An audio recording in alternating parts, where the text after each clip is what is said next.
PCOS ഉള്ള പലരും ഒരു കെട്ട് പ്രിസ്ക്രിപ്ഷൻ കൊണ്ട് മനം അടുത്തു എന്ന് പറയാറുണ്ട്. ഇത്രയും മെഡിസിൻസ് എടുത്തിട്ടും പീരീഡ്സ് ആവുന്നില്ല, അല്ലെങ്കിൽ പ്രഗ്നൻസി ആവുന്നില്ല എന്ന്.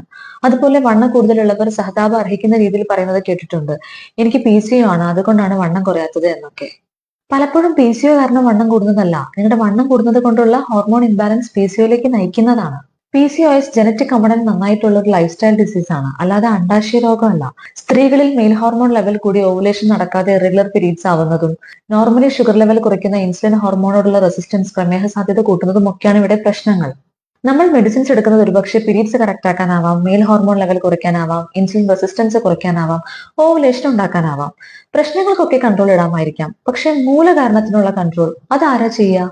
ജനറ്റിക് കമ്പണന്റ് നമുക്ക് ഓൾട്ടർ ചെയ്യാനേ പറ്റില്ല, പക്ഷെ ലൈഫ് സ്റ്റൈൽ അത് മാറ്റിയേ തീരും. ആ എഫേർട്ട് നിങ്ങൾ എടുക്കാത്തിടത്തോളം PCOS ഒരു മാറാരോഗം തന്നെയാണ്. അതിന് ഡോക്ടേഴ്സിനെ ചേഞ്ച് ചെയ്തിട്ട് കാര്യമില്ല, മാറേണ്ടത് നിങ്ങളാണ്. നിങ്ങളുടെ എക്സസ് കാർബോഹൈഡ്രേറ്റ് ഡയറ്റും എക്സസൈസ് ഇല്ലായ്മയുമാണ് ഇവിടുത്തെ മൂല കാരണം. അതിന് നേരെ കണ്ണടയ്ക്കല്ലേ. PCOS മാറാരോഗമാവുന്നത് ആർക്കൊക്കെ? ഡയറ്റ്, എക്സസൈസ് ഒന്നും ശ്രദ്ധിക്കാതെ വെറുതെ മെഡിസിൻസ് മാത്രമേ എടുക്കുന്നവർ, വെയിറ്റ് കുറയ്ക്കാനുള്ള ശ്രമം ഡയറ്റ് മാത്രമാണെന്ന് കരുതുന്നവർ, എക്സസൈസ് എന്ന് കേട്ടിട്ടേ ഇല്ല, ഡയറ്റ് എന്നാൽ വെറും പട്ടിണി കിടപ്പാണെന്ന് കരുതുന്നവർ, ഡയറ്റ് എക്സസൈസ് ഒക്കെ ഒരു കോഴ്സ് പോലെ 3-4 മാസത്തേക്കാണെന്ന് കരുതുന്നവർ, എക്സസൈസ് വെയിറ്റ് റിഡക്ഷൻ മാത്രം ഫോക്കസ് ചെയ്ത് കണ്ടിന്യൂ ചെയ്യാത്തവർ. നിങ്ങൾ ഇതിൽ ഏത് ഗ്രൂപ്പ് പെടുമെന്ന് കമന്റ് ചെയ്യൂ.